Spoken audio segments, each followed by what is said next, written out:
Hello friends, very very good morning. कैसे हो? Hope करता हूँ आप सभी लोग अच्छे ही होंगे। सो फ्रेंड्स, जीके जिसके स्पेशल क्लास में आप सभी लोगों का बहुत बहुत स्वागत है। फ्रेंड्स, आज की ये जो क्लास है बहुत ही इंपॉर्टेंट क्लास है। फ्रेंड्स, आज से जो क्लासेस होंगी उनमें एक एक टॉपिक्स में क्लियर करवाते हुए चलूँगा जिनसे एग्जाम में क्वेश्चंस पूछे जाते हैं। तो फटाफट सभी लोग पेन कॉपी लेके रेडी हो जाएंगे। सभी का स्वागत है एक बार फिर से। Good morning. यहाँ पे डेली क्लासेस का टाइमिंग आप सभी लोग देख सकते हैं। डेली सुबह आपकी समान ज्ञान की क्लास चलती है 9 बजे, 1:30 बजे हिंदी की क्लास चलती है, शाम 6:30 बजे सब्जेक्ट एबिलिटी एंड रीजनिंग की क्लासेस चलती हैं। ठीक है, और अब जो है आपकी टॉपिक वाइज की क्लासेस स्टार्ट हो जाएंगी। यहाँ पे देख सकते हैं ये कंप्लीट सिलेबस नोट है हमारा। इसमें आपको जो है Hindi, GK, reasoning, subject ability के जो है 5000 से ज़्यादा टॉपिक वाइज ऑब्जेक्टिव क्वेश्चन देखने को मिल जाएंगे। ये सभी वर्गों के लिए क्रैश कोर्स है। इसमें आपको 10 ईयर के प्रीवियस ईयर के क्वेश्चन भी देखने को मिल जाएंगे 2012 से 22 तक के। ठीक है, बाकी प्रीवियस ईयर पेपर्स आपको कहीं भी देखने को नहीं मिलेंगे। कहीं भी देखने को मिलेंगे तो आपको 4 से 5 वर्षों के देखने को मिलेंगे। ठीक है, तो ये क्रैश कोर्स आप लोग जरूर परचेज करिएगा। ठीक है, रामबाण नोट्स है, वीडियो को डिस्क्रिप्शन बॉक्स में लिंक दे दी हूँ, आप लोग इसे परचेज कर लीजिएगा। और अगर आप लोग इस स्टडी प्लान वाली वीडियो को नहीं देखे हैं तो कल ये वीडियो आई है, जाके ज़रूर देखिएगा कैसे तरीके से आपको जो है पढ़ाई करना है 70 दिनों के अंदर, ताकि आपका 250 प्लस 280 प्लस आ सके। एग्जाम से पहले क्या क्या पढ़ें, कहाँ से पढ़ें, तो इस वीडियो को जाके आप लोग ज़रूर देखिएगा। ठीक है, चलिए ये प्लेलिस्ट में बना दिया हूँ तो आप लोग जाके अच्छे से देख सकते हैं। ठीक है, हर सब्जेक्ट की। और ये इंस्टाग्राम आईडी की लिंक है, यहाँ पे यूज़र आईडी देख सकते हैं। ठीक है, लिंक वीडियो को डिस्क्रिप्शन बॉक्स में आपको मिल जाएगी। बीएड से रिलेटेड कुछ भी डाउट्स है तो आप लोग कमेंट बॉक्स में अपना डाउट क्लियर कर सकते हैं। चलिए सभी लोग डालिए ये टॉपिक, भारत में प्रथम पुरुष व महिला, और उसके बाद अभी मैं 50 ऑब्जेक्टिव क्वेश्चन सॉल्व कराऊंगा। ठीक है, चलिए इसे आपको नोट करना है। जैसे भारत के प्रथम गवर्नर जनरल कौन थे, तो लॉर्ड विलियम बेंटिक थे। इसे नोट करिएगा सब लोग। ठीक है, उसके बाद स्वतंत्र भारत के प्रथम गवर्नर जनरल कौन थे और अंतिम वायसराय कौन थे, तो लॉर्ड माउंटबेटन थे। इनको फटाफट नोट करिए। इसमें से क्वेश्चन आता है, ये विविध के अंतर्गत आता है। ठीक है, मिसलेनियस के अंतर्गत आता है।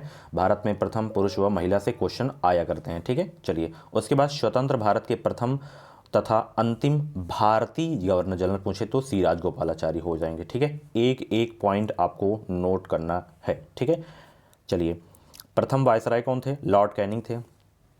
और अंतिम गवर्नर केवल पूछे तो लॉर्ड कैनिंग हो जाएगा। कंफ्यूज नहीं होना है, अच्छे से लिख के रिवाइज आपको कर लेना है। चलिए उसके बाद भारत आने वाला प्रथम अंग्रेज कौन था, तो रॉल्फ फिश था। ठीक है, प्रथम राष्ट्रपति सभी को पता होंगे, डॉक्टर राजेंद्र प्रसाद। ठीक है, और कार्यकाल यहाँ पे देख सकते हैं। उपराष्ट्रपति सभी को पता होगा, डॉक्टर सर्वपल्ली राधाकृष्णन है। महिला राष्ट्रपति सभी को पता है, प्रतिभा देवी सिंह पाटिल। और अभी एक और राष्ट्रपति जो बनी है इसमें द्रौपदी मुर्मू, ये जो है प्रथम एसटी महिला है। ठीक है, चलिए और ये केवल महिला पूछे भारत की राष्ट्रपति कौन है, तो प्रतिभा देवी सिंह पाटिल जी हैं। एसटी महिला पूछे तो द्रौपदी मुर्मू जी हैं। चलिए उसके बाद मुस्लिम राष्ट्रपति कौन है, डॉक्टर जाकिर हुसैन। ठीक है, प्रथम मुस्लिम राष्ट्रपति कौन है, डॉक्टर जाकिर हुसैन। चलिए उसके बाद प्रथम प्रधानमंत्री पंडित जवाहरलाल नेहरू। एक एक पॉइंट नोट करना है, रिवाइज आपको करते रहना है। अगर आप लोग स्टडी प्लान वाली मेरी वीडियो देखे होंगे कल वाली तो समझ में आ गया होगा कि आपको कैसे तैयारी करना है। चलिए महिला प्रधानमंत्री इंदिरा गांधी हैं। उप प्रधानमंत्री वल्लभ भाई पटेल थे, जो कि अब नहीं होते हैं। उसके बाद प्रथम गैर कांग्रेसी प्रधानमंत्री मोरारजी देसाई थे। स्टार लगा के नोट कर लीजिएगा, very very most important question है। उसके बाद प्रथम राज्यपाल भारत के तो सरोजिनी नायडू थी। किस राज्य की जो है बनी थी, ये उत्तर प्रदेश की। और प्रथम मुख्यमंत्री जो है महिला में कौन थी, सुचेता कृपलानी थी, उत्तर प्रदेश की। तो ये दोनों इंपॉर्टेंट, क्योंकि आपका यूपी का एग्जाम है तो यूपी में पूछा जा सकता है, यूपी स्पेशल में। ठीक है, कम से कम यूपी स्पेशल के 4 प्रश्न जरूर आएंगे। ठीक है, चलिए उसके बाद प्रथम लोकसभा अध्यक्ष पुरुष में पूछे तो जीवी मावलंकर, गणेश वासुदेव मावलंकर। और लोकसभा अध्यक्ष महिला में पूछे तो मीरा कुमार, आपको याद रखना है। ठीक है, इन दोनों क्वेश्चन को हाईलाइट करके नोट कर लीजिए। उसके बाद लोकसभा उपाध्यक्ष पूछे तो सैनम अयंगार। ठीक है, ये भी बहुत इंपॉर्टेंट क्वेश्चन है। ठीक है, चलिए राज्यसभा अध्यक्ष डॉक्टर एस राधाकृष्णन। ठीक है, अब जो क्लासेस होंगी एक भी क्लासेस आपसे जो है मिस नहीं होनी चाहिए, सभी क्लासेस को देखना है। और जो मैं जैसे ये टॉपिक करवा रहा हूँ एक एक दो तो टॉपिक्स, इनको आपको नोट करना है। ठीक है, और व्हाट्सएप नंबर पे आपको भेजना है। आप लोग तैयारी कर रहे हैं या फर्जी वीडियो देख रहे हैं। चलिए उसके बाद राज्यसभा के उपाध्यक्ष कौन थे, महिला में वायलेट अल्वा थी। विपक्ष नेता राज्यसभा की कमलापति त्रिपाठी थी। ठीक है, इसमें ज़्यादा इंपॉर्टेंट नहीं, ये वाला इंपॉर्टेंट है। अब स्थायी अध्यक्ष, जैसे स्थायी अध्यक्ष संविधान सभा के डॉक्टर राजेंद्र प्रसाद थे। ठीक है, और अस्थायी अध्यक्ष पूछे तो यहाँ पे लिखा भी हुआ है सच्चिदानंद सिन्हा थे। ठीक है, ये दोनों नोट करिए फटाफट। चलिए अब ये इंपॉर्टेंट है आपके एग्जाम के लिए कि भारत में प्रथम चुनाव आयुक्त कौन थे, तो सुकुमार सेन थे। ठीक है, नोट करिए इसे, प्रथम चुनाव आयुक्त कौन थे, सुकुमार सेन थे। चलिए नोट करिए सभी लोग। ये जैसे थल सेनाध्यक्ष, वायु सेनाध्यक्ष, नौसेना अध्यक्ष, ये प्रेजेंट का याद रखना है आपको। ठीक है, ये करंट की क्लास में मैं करवा दूंगा। ये वाला नोट कर लीजिए, नोट करना हो तो फील्ड मार्शल कौन थे पहले, तो जनरल मॉनेक शाह थे। ये इंपॉर्टेंट है आपके एग्जाम के लिए। चलिए उसके बाद ये इंपॉर्टेंट है आपके एग्जाम के लिए कि प्रथम मुख्य न्यायाधीश कौन थे, तो हीरालाल जे कौनिया थी। और महिला न्यायाधीश पूछे सुप्रीम कोर्ट की तो फातिमा बीबी थी। और प्रथम न्यायाधीश हाई कोर्ट के पूछे तो सैयद महमूद थी। और महिला में जो है अन्ना चंडी थी। ठीक है, केवल न्यायाधीश पूछे तो अन्ना चंडी, और मुख्य न्यायाधीश पूछे उच्च न्यायालय में तो लीला सेठ। ये सभी नोट कर लीजिए आप लोग, सभी नोट कर लीजिए। कतई जहर वाले प्रश्न हैं सारे के सारे। इससे एक प्रश्न देखना आपके एग्जाम में ज़रूर से ज़रूर देखने को मिलेंगे। पिछली बार माउंट एवरेस्ट वाला पूछ लिया गया था। ठीक है, चलिए प्रथम IAS अन्नाचार्य, ठीक है अन्नाचार्य हो जाएंगे। प्रथम भारतीय IAS सत्येंद्रनाथ टैगोर। प्रथम IPS किरण बेदी। प्रथम महिला शासिका, ये इंपॉर्टेंट है, रजिया सुल्तान थी। और भारतीय अध्यक्ष जो है UNO की कौन थी, विजय लक्ष्मी पंडित। वित्त आयोग के प्रथम अध्यक्ष कौन थे, KC नेयोगी थी। ठीक है, और इस समय NK सिंह है वित्त आयोग के अध्यक्ष। ये एवरेस्ट पर पहला भारतीय कौन गया था, तेंजिंग नार्गे गया था। और एवरेस्ट पर पहली महिला कौन गई थी, बछेंद्री पाल गई थी। ठीक है, इंग्लिश चैनल तैर कर पार करने वाली प्रथम महिला, प्रथम भारतीय मिहिर सेन थे। ठीक है, और महिला पूछे तो आरती शाह, याद रखना है। इंग्लिश चैनल तैर कर पार करने वाली प्रथम भारतीय महिला पूछे तो आरती शाह हो जाएंगे। ठीक है, चलिए अब आ गए हैं ऑब्जेक्टिव वाली क्लास में। ठीक है, सभी लोग वीडियो को लाइक कर दो, सभी लोग शेयर भी कर दो। 2023 में बेहतरीन अंकों के साथ अगर आपको यूपी में बीएड में एडमिशन लेना है तो इस चैनल को सब्सक्राइब करें। इस चैनल से आपको निश्चित ही मदद मिलेगी। सबसे पहला प्रश्न आपकी स्क्रीन पे आ गया है, इसका जवाब देंगे कि भारत में प्रोजेक्ट टाइगर प्रारंभ किया गया था कब, 1972, 1981, 1973 या 1985। गुड मॉर्निंग सभी को भाई।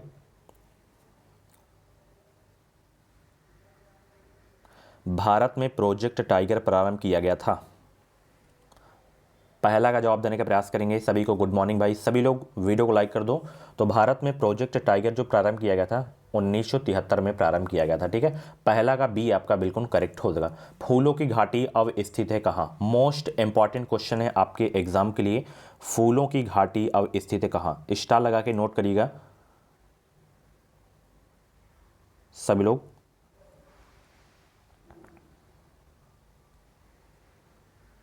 तो फूलों की घाटी अब स्थित कहाँ, उत्तराखंड में है। ठीक है, दूसरा का डी आपका बिल्कुल करेक्ट हो जाएगा। चलिए, और 50 में से जितने भी प्रश्न आपके सही हो कमेंट बॉक्स में नाम स्कोर आप लोग जरूर बताइएगा। ठीक है, चलिए सरदा अधिनियम ने क्या किया था, ये भी इंपॉर्टेंट क्वेश्चन है। सरदा अधिनियम ने क्या किया था, और जैसा मैं स्टडी प्लान में बताया हूँ कल वाली वीडियो में, तो वैसे ही आपकी तैयारी होगी बिल्कुल। ठीक है, सरदा अधिनियम ने क्या किया था, तो विवाह की उम्र को बढ़ाया था। ठीक है, चलिए अगले प्रश्न की ओर चलते हैं।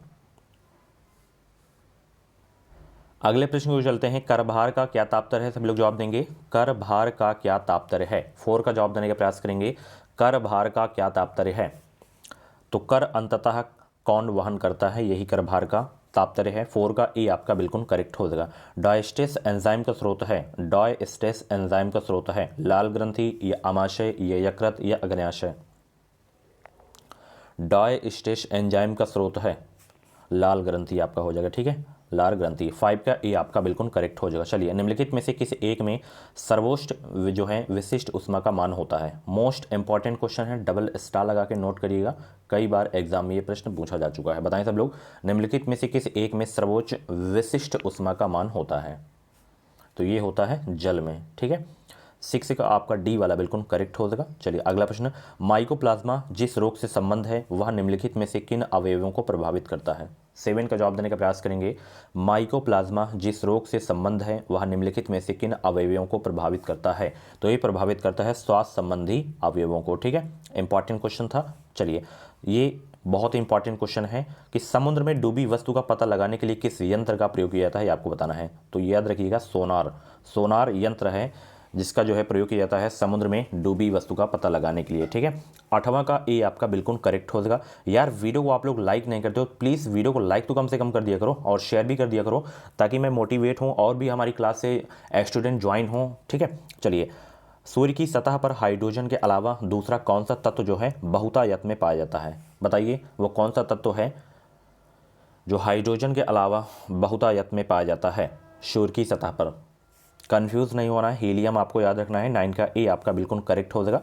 कुछ भी डाउट्स है तो इंस्टाग्राम आईडी की लिंक वीडियो के डिस्क्रिप्शन बॉक्स में मिल जाएगी, आप लोग फॉलो करके वहाँ पे आप लोग हमसे बातचीत कर सकते हैं। चलिए, निम्नलिखित में से कौन सा कंप्यूटर नेटवर्क नहीं है? बताएं कौन सा कंप्यूटर नेटवर्क नहीं है? तो इसमें वैयक्तिक नेटवर्क आपका कंप्यूटर नेटवर्क नहीं है, बाकी विस्तृत क्षेत्र नेटवर्क, स्थानीय क्षेत्र नेटवर्क, महानगरीय क्षेत्र नेटवर्क, ये सब कंप्यूटर नेटवर्क हैं। आपका वैयक्तिक नेटवर्क आपका कंप्यूटर नेटवर्क नहीं है। 10 का सी आपका बिल्कुल करेक्ट हो जाएगा। चलिए, और फॉर्म अगर आप लोग नहीं भरें तो जल्द से जल्द आप लोग फॉर्म को भर दीजिए, नहीं तो बाद में जो है साइड वाली प्रॉब्लम हो जाती है, ठीक है। चलिए, भारत इसलिए पंथ निरपेक्ष राज्य है क्योंकि हमारे देश में क्या है, राज्य का अपना कोई विशेष धर्म नहीं है, यह धर्म समाप्त कर दिया गया है। राज्य किसी विशेष धर्म को संरक्षण प्रदान करता है, यह उपयुक्त में से कोई नहीं।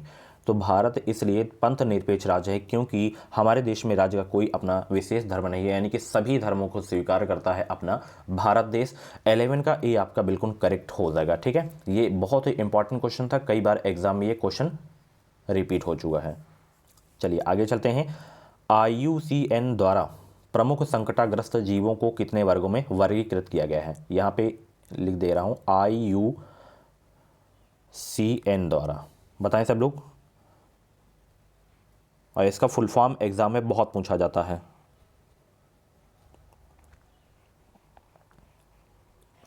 बताएं सब लोग, IUCN द्वारा प्रमुख संकटाग्रस्त जीवों को कितने वर्गों में वर्गीकृत किया गया है?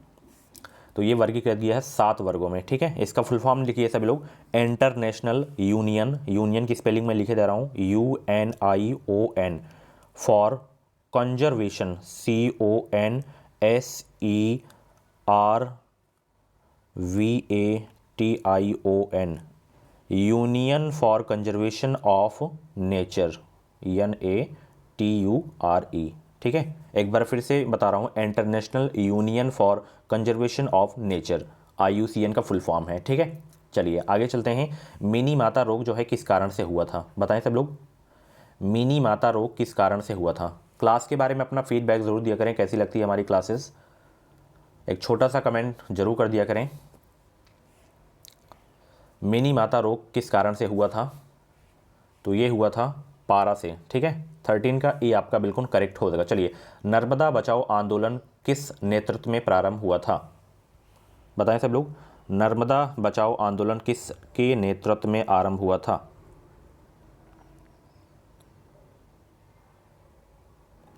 इंपॉर्टेंट क्वेश्चन है आपके एग्जाम के लिए, सभी लोग जवाब देने का प्रयास करेंगे। नर्मदा बचाओ आंदोलन किसके नेतृत्व में हुआ था?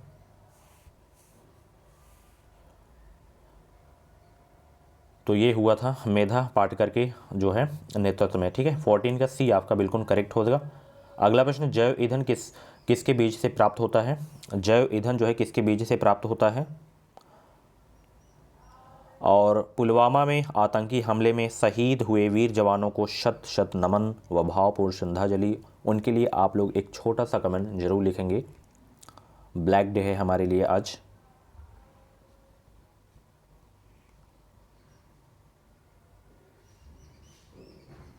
तो जैव ईंधन किसके बीज से प्राप्त होता है? 15 का जवाब देने का प्रयास करेंगे। जैट्रोफा के बीज से प्राप्त होता है, ठीक है। ये कतई जहर वाला प्रश्न था। चलिए आगे चलते हैं। सूफी परंपरा में पीर से क्या आशय है? बताएं सब लोग, सूफी परंपरा में पीर से आशय क्या है? 16 का जवाब देने का प्रयास करेंगे सब लोग। सूफी परंपरा में पीर से क्या आशय है?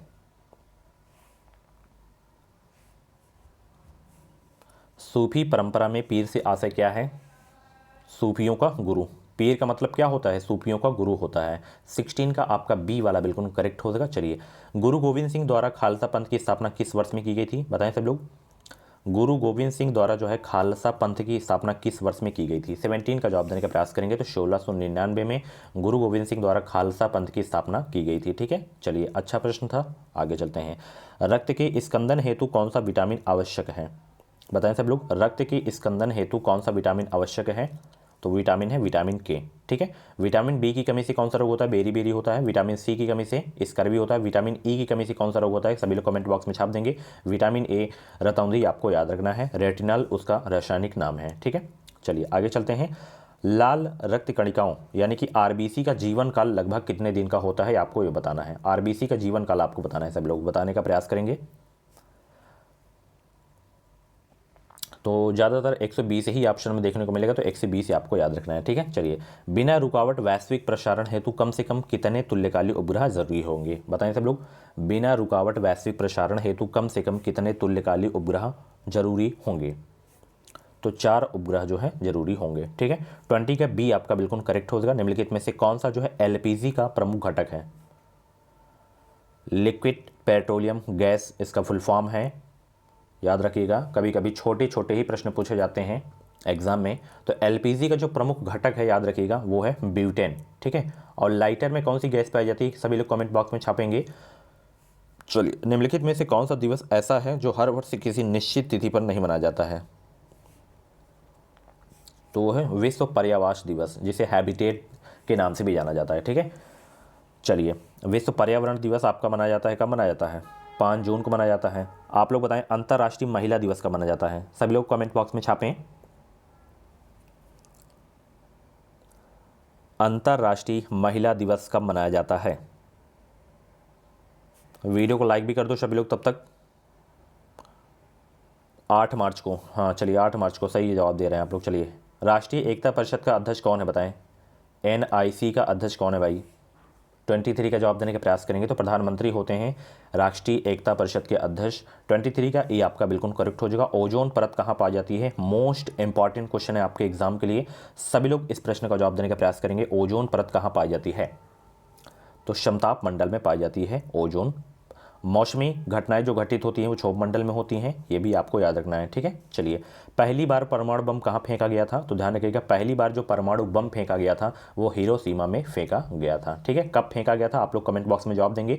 और हिरोशिमा दिवस कब मनाया जाता है ये सभी लोग कमेंट बॉक्स में छाप देंगे। हिरोशिमा दिवस कब मनाया जाता है, बताएं सब लोग। हिरोशिमा दिवस कब मनाया जाता है?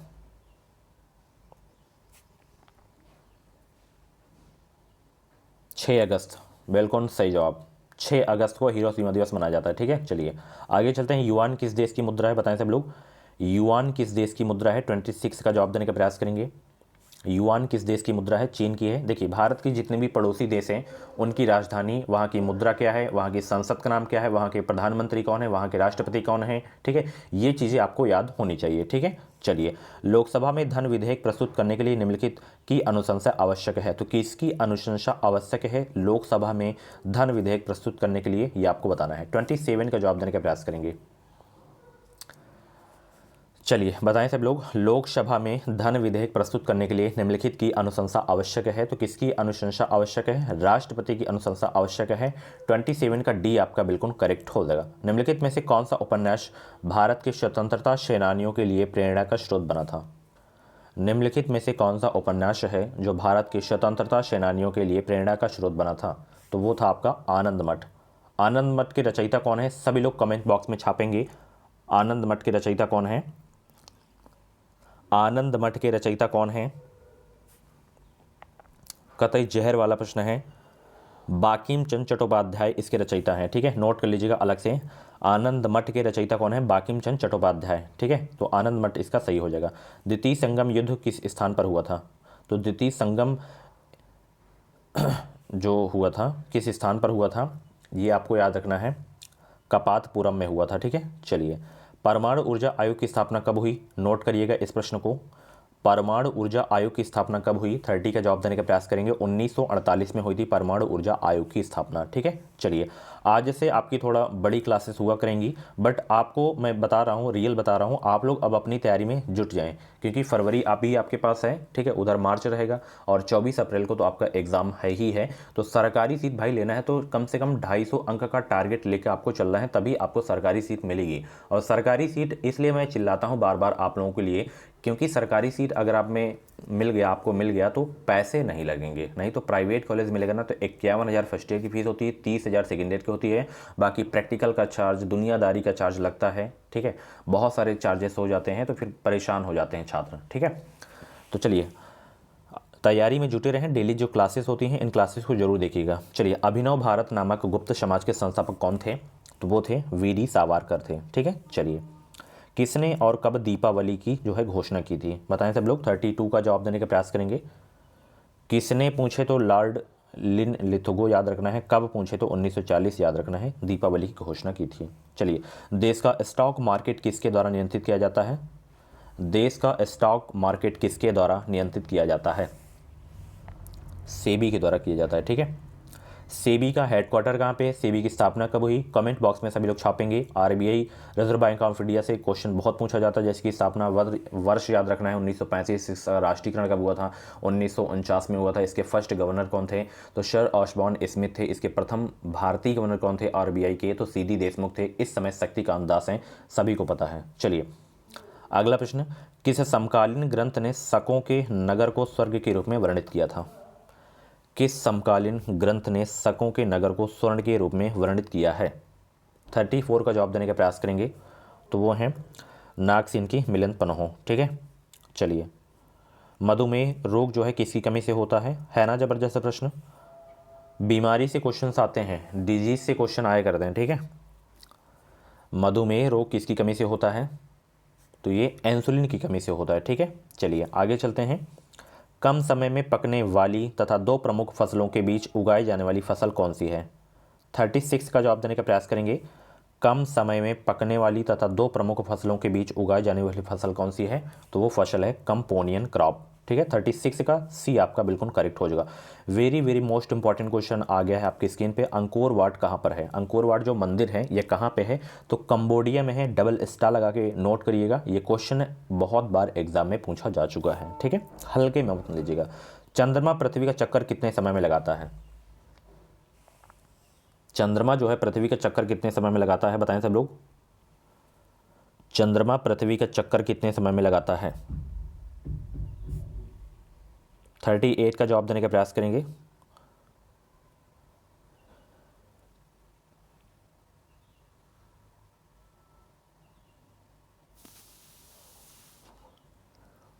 तो 27 दिन इसका सही हो जाएगा राइट आंसर। ठीक है, चलिए रानीखेत मुर्गियों को होने वाला एक खतरनाक रोग है। इस रोग को रानीखेत क्यों कहते हैं?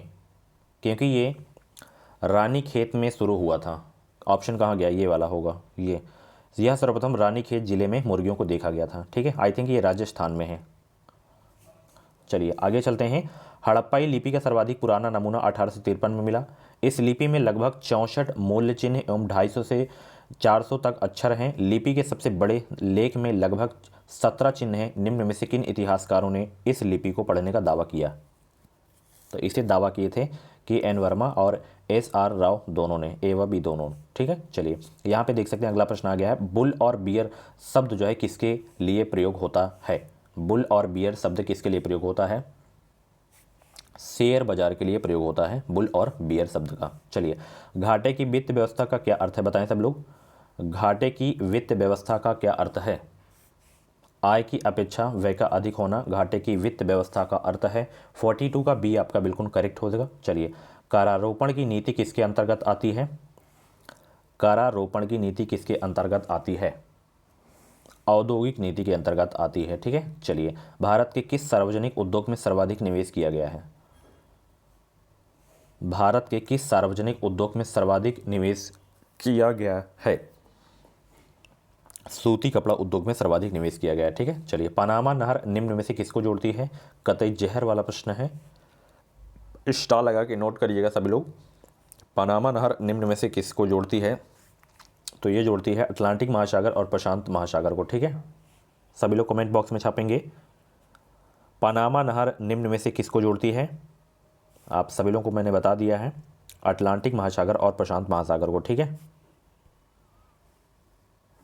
चलिए आगे चलते हैं। निम्न में से कौन सा स्थान राजस्थान का प्रवेश द्वार के उपनाम से जाना जाता है? बताएं सब लोग।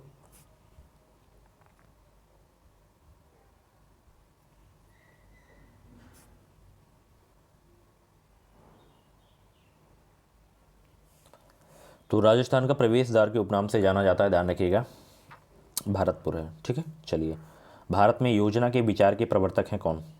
भारत में योजना के विचार के प्रवर्तक हैं एम विश्वरैया, ठीक है। 47 का सी आपका बिल्कुल करेक्ट हो जाएगा।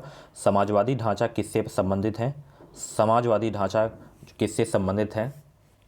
तो मिश्रित अर्थव्यवस्था से संबंधित है। 48 का बी आपका बिल्कुल करेक्ट हो जाएगा। निम्नलिखित में से किस यौगिक का एक न्यूनतम तापमान होता है? लकड़ी का होता है, ठीक है। लास्ट प्रश्न आ गया है, बीसीजी का टीका किस रोग से बचाव के लिए लगाया जाता है? बच्चों वाला प्रश्न है, तो इस प्रश्न का जवाब आप लोग कमेंट बॉक्स में दीजिएगा। और 50 में से जितने भी प्रश्न आपके सही हुए हों कमेंट बॉक्स में नाम स्कोर जरूर बताइएगा। और अगर आप लोग इस वीडियो को नहीं देखें तो जाके जरूर देखिएगा, ठीक है। बहुत ही नॉलेजेबल वीडियो है, ठीक है। और ये क्रैश कोर्स आप लोग जरूर से जरूर परचेज कर लीजिएगा। 149 रुपये में आपको ऐसा मटेरियल कहीं भी देखने को नहीं मिलेगा, ठीक है। बुक्स आप लोग लेने जाएंगे मार्केट में 400 से 500 रुपये की आती है, ठीक है। तो ये बहुत ही कम पैसों में आपको सटीक मटेरियल मिल रहा है। अनुभवी टीचर के द्वारा इसे जो है तैयार किया गया है। तो वीडियो के डिस्क्रिप्शन बॉक्स में लिंक है, परचेज कर सकते हैं। तो फ्रेंड्स, आज की क्लास कैसे लगी कमेंट बॉक्स में अपना फीडबैक जरूर दीजिएगा, ठीक है। और जितने भी स्कोर आपके गए हों कमेंट बॉक्स में स्कोर भी जरूर बताइएगा। चलिए, चैनल को सब्सक्राइब कर लीजिएगा और बेल आइकन को ऑल पे प्रेस कर लीजिएगा। मिलते हैं अगली क्लास पे। Thank you so much.